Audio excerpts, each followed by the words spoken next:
बंगाल के 2 दिन के दौरे पर सियासी बवाल जारी है। कल डायमंड हार्बर जाते वक्त जेपी नड्डा के काफिले पर पत्थर फेंके गए। इस दौरान कार्यकर्ताओं पर लाठी डंडे से भी हमला किया गया। बीजेपी महासचिव कैलाश विजयवर्गीय भी काफिले में मौजूद थे, उनकी भी गाड़ी के शीशे तोड़े गए। बीजेपी ने जेपी नड्डा के दौरे पर सुरक्षा चूक का आरोप लगाया। बीजेपी अध्यक्ष जेपी नड्डा पर बंगाल में हमला हुआ और देश भर में सियासत गर्मा गई। बीजेपी नेताओं ने बंगाल में राष्ट्रपति शासन लगाने की मांग कर दी, तो वहीं पार्टी के कार्यकर्ताओं ने देश के कई हिस्सों में प्रदर्शन किया।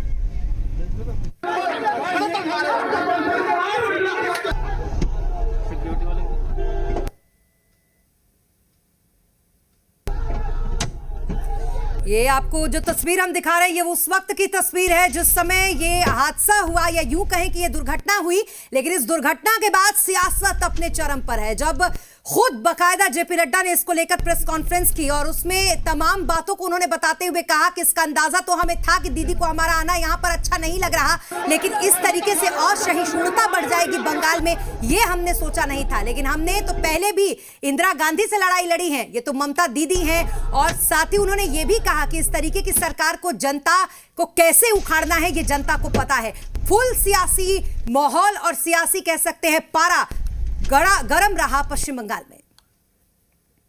और अब इसका सियासी असर भी बिहार में दिखने को मिल रहा है, जहां पर बिहार के पूर्व उप मुख्यमंत्री और राज्यसभा सांसद सुशील मोदी ने ममता बनर्जी के साथ ही कई विपक्षी दलों पर भी बड़ा हमला किया। सुशील मोदी ने ट्वीट कर घटना की कड़ी निंदा की और कहा कि ममता और सीपीएम दोनों हिंसा के द्वारा विरोधियों को कुचलना चाहते हैं, लेकिन ममता सरकार आखिरी सांस ले रही है। बंगाल की जनता ईंट का जवाब वोट से देगी। तो वही विपक्ष पर भी हमला करते हुए सुशील मोदी ने कहा कि एक साथ कोलकाता में 19 पार्टियों की रैली करने वाली विपक्षी पार्टियां कहां हैं। उन्होंने हमले पर चुप्पी आखिरकार क्यों साध रखी है, यह सुशील मोदी का ट्वीट है। और ये 2 तस्वीरें हम आपको दिखा रहे हैं। एक तरफ जेपी नड्डा पर हमले के बाद जो सियासत गरमाई है, उसमें कोलकाता में जगह जगह विरोध प्रदर्शन हो रहा है बीजेपी का, हालांकि ये कल से ही शुरू हो गई थी। और दूसरी तरफ सुशील मोदी का ट्वीट, और उन्होंने सिर्फ ममता सरकार को नहीं बल्कि उसके साथ साथ कई और विपक्षी पार्टियों को एक साथ साधने की कोशिश की है। तो वहीं जेपी नड्डा पर हुए हमले को लेकर बीजेपी सांसद और राष्ट्रीय उपाध्यक्ष राधा मोहन सिंह ने ट्वीट कर घटना की निंदा की और कहा कि हमला तृणमूल कांग्रेस की हताशा का प्रतीक है। पश्चिम बंगाल में ममता बनर्जी लोकतंत्र की हत्या कर रही हैं, ये उनका कहना था। और साथ ही अंत में उन्होंने अपने ट्वीट में लिखा, सत्यमेव जयते। ये लगातार हर एक बड़े नेताओं के द्वारा सत्यमेव जयते टैग करते हुए ट्वीट किया जा रहा है। और खास करके ममता सरकार को कैसे जनता जवाब देगी, इस पर भी लगातार तमाम बड़े नेता एक एक कर बात कर रहे हैं। आपको बता दें कि तृणमूल कांग्रेस काफी ज्यादा इसको लेकर एक्शन में है और उसका भी ये कहना कि वो प्रेस कॉन्फ्रेंस करके बताएगी कि आखिरकार यहां पर किस तरीके की व्यवस्था है। लेकिन फिलहाल बीजेपी कोई भी मौका नहीं छोड़ना चाह रही। तो वहीं जेपी नड्डा पर हमले को बीजेपी ने शर्मनाक बताया और हमले की तीव्र निंदा की है।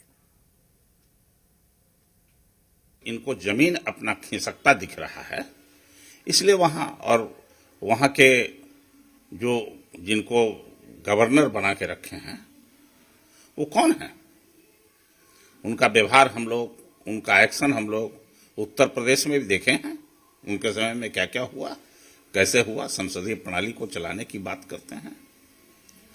फिर उसी तरह से पश्चिम बंगाल में जो वो कर रहे हैं, ये तो उनके साजिश का एक हिस्सा है कि चुनाव के पहले राष्ट्रपति शासन वहां लागू की जाए, चूंकि इनका कोई जमीन वहां नहीं है।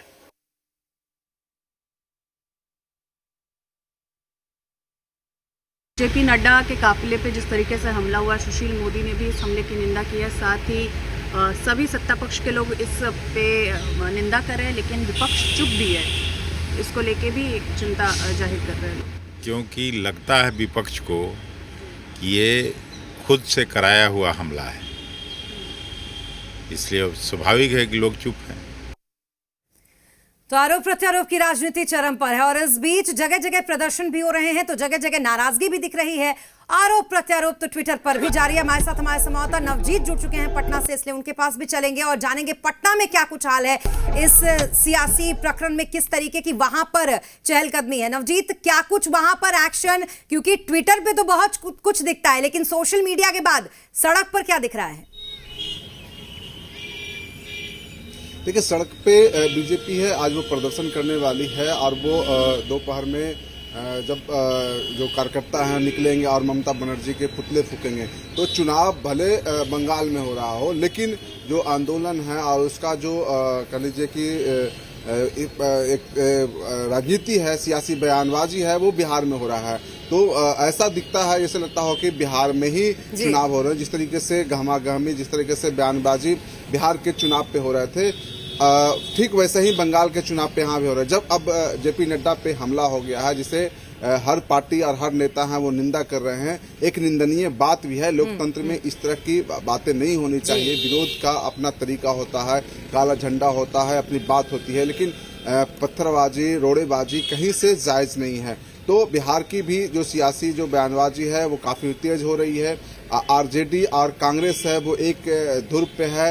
वो बता रही है कि इसे कहीं न कहीं बीजेपी है वो अपने फायदे उठाने के लिए, राजनीति सियासी फायदे उठाने के लिए इस तरह के षड्यंत्र कर रही है। वहीं बीजेपी कह रही है कि ममता बनर्जी के जो गुंडे हैं, ममता बनर्जी के जो कार्यकर्ता नहीं बल्कि उनके जो गुंडे हैं वो इस तरह के काम कर रहे हैं।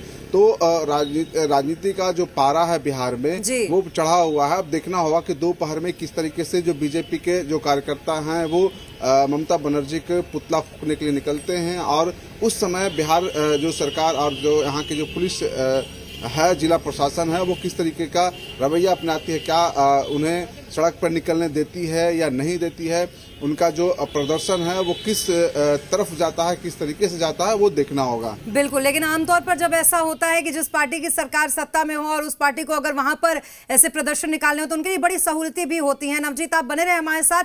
दरअसल जानकारी जो है वो लगातार इस पर आ रही है, और इस हमले के बाद से जिस तरीके से बयानबाजी का दौर शुरू हुआ उसमें कई और पहलू भी जुड़ते जा रहे हैं।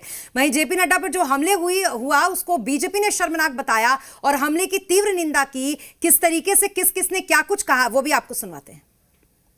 हिंदुत्ववादियों को, राष्ट्रवादियों पर जो है हमला करवा रही है, उसकी हत्या करवा रही है, और जो भी लोग उसके गुंडे हैं ममता बनर्जी के, वो वही हैं जो सीएए का सड़कों पर विरोध कर रहे थे। इस बार जनता ममता बनर्जी के झांसे में नहीं आने वाली है और निश्चित तौर पे वहां भारतीय जनता पार्टी की सरकार बनाएगी, कमल को खिलाएगी।